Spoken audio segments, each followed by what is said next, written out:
السلام عليكم ورحمة الله. الحمد لله رب العالمين، والصلاة والسلام على أشرف المرسلين وعلى آله وصحبه وسلم. فاطمة بضعة مني. ഫാത്തിമ റളിയല്ലാഹു തആല അൻഹ എൻ്റെ കരളിൻ്റെ കഷ്ണമാണ് എന്നാണ്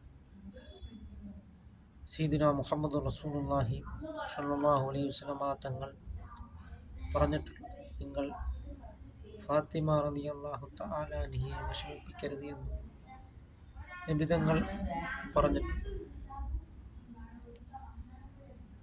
വസൗജത്തു അലി റളിയല്ലാഹു തആല അൻഹുവിൻ്റെ ഭാര്യയാണ് ഫാത്തിമ റളിയല്ലാഹു തആല അൻഹ.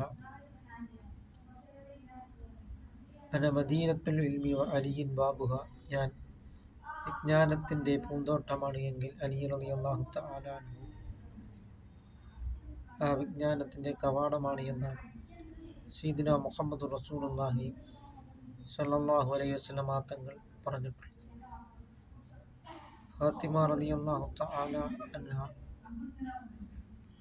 ജീവിതത്തിൽ ഒരു അന്യപുരുഷനെ കണ്ടിട്ടില്ല. അങ്ങനത്തെ സൂക്ഷ്മതയുടെ ജീവിതം നയിച്ച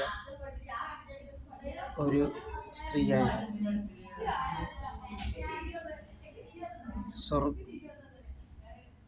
അത് നാം മനസ്സിലാക്കിക്കൊണ്ട് സ്ത്രീകളുടെ സ്വർഗത്തിലെ യുവതികളുടെ നേതാവാണ്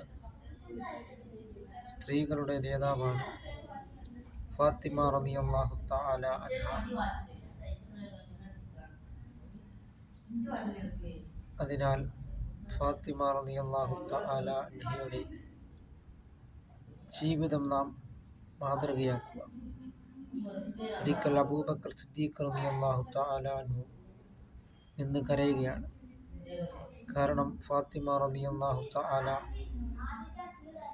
അൻഹയുടെ നിക്കാഹിൻ്റെ സമയത്ത്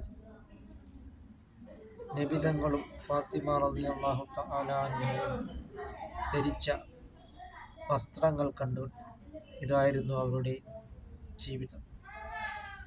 സല്ലല്ലാഹു അലൈഹി വസല്ലം തങ്ങളോടൊപ്പം നാളെ ജന്നാത്തുൽ ഫിർദൗസിൽ അല്ലാഹു തആല നമ്മളെ ഉൾപ്പെടുത്തുകയും ചെയ്യുമാറാകട്ടെ.